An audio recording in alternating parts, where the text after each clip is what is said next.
په جنگ خلاصیږي وایي لکه په ډنګ سپوله ملنګ خلاصیږي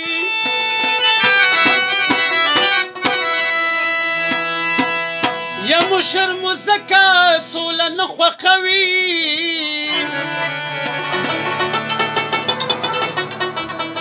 زمنګ د کلي نه قلنګ خلاصیږي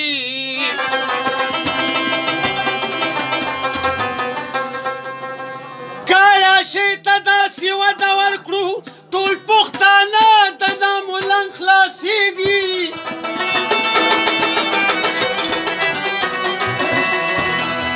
یا د کاموال حیران په قوم یرغل دی یا دښمن به وایه په کمرنګ خلاصیږي یا لو پرې پرېږده لاس دې ماته په قسم کېږده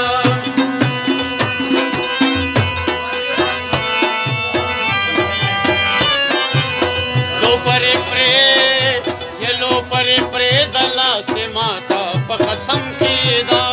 په وړو ګوتو یا په وړو ګوتو کې سګرټ په ځای قلم کېږده لو پرې پرېږده لاس دې ماته په قسم کېږده وکم سړي چې سرګیره به براوي کور کې به پې ښځه زوروره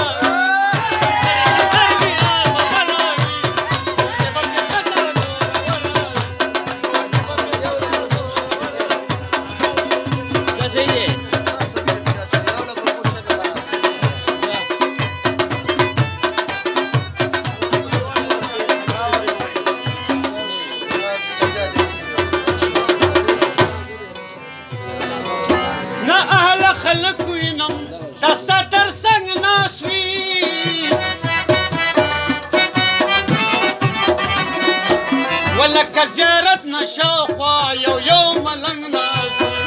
لکه زیارت نه شاوخوا یو ملنګ ناست یاري مکړه په دې نوې لار قدم کېږده یا یاري مکړه په دې نوې لار قدم کېږده په وړو ګوتو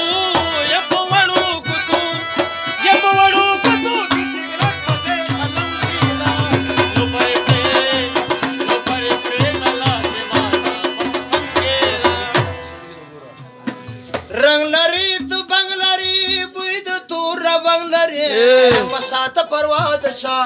ما غوندې ملنګ لري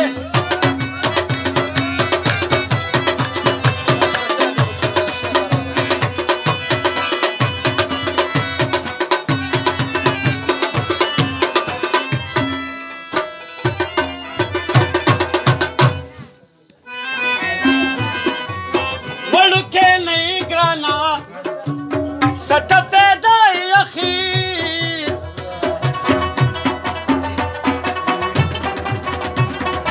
یا سعادتونه کوي پس لګیا یې اخر سعادتونه کوي پس لګیا یې اخر په پرهرونو د زړګي مې نن ملهم پرېږده په پرهرونو د زړګي مې نن ملهم پرېږده په وړو ګوتو کې سګرټ په ځای قلم کېږده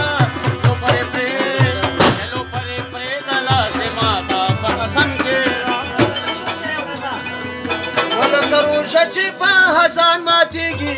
داسې مې مینه په جانان ماتېږي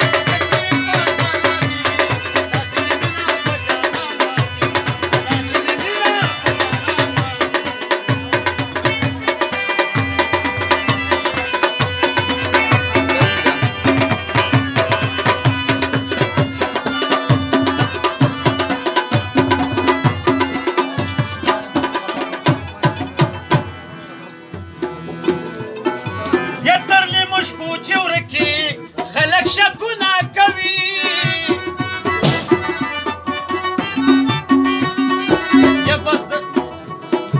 Ya basta سره دوه چې کیني همدا باسونه کوي په سره هم دوه چې کیني همدا باسونه کوي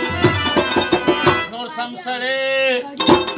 سم سړی شه د رقیب په خوله کې بم کېده نور سم سړی شه د رقیب په خوله کې بم کېده په وړو ګوتو یا په وړو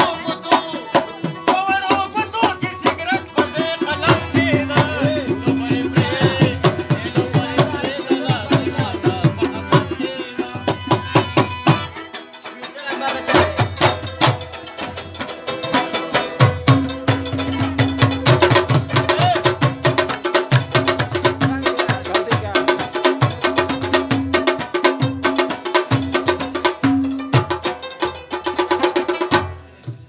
سلمان دې سپین شي اشنا دا ستا غم وخوړم یا په تهمتونو رنګ شوم دغه کیسو خوړم په تهمتونو رنګ شوم دغه کیسو خوړم د کاموال حیران وسې ځان سره سم کې